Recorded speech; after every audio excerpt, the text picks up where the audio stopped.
So on your Apple Watch 11, if the swipe up or down is not working and the widgets or notification center would not open, here is what you need to do to get it working again.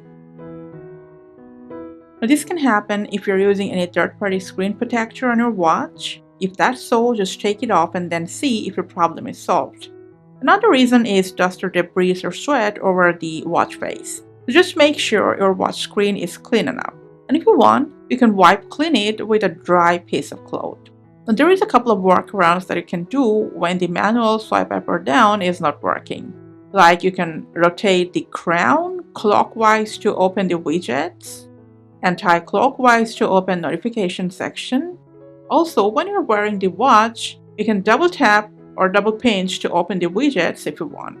You can also try to change your watch face from your synced iPhone.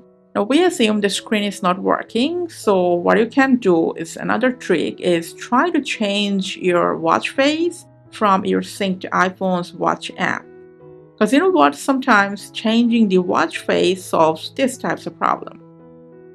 Now, if everything is working apart from the swiping up or down on your screen, then it might be a minor glitch. So in that case, just give your Apple Watch force restart. Press and hold the crown and the power button. Just keep holding it down until it shows the Apple logo. After the restart, if there is nothing serious with your watch screen, hopefully your swipe up and down problem will be solved. Thanks for watching.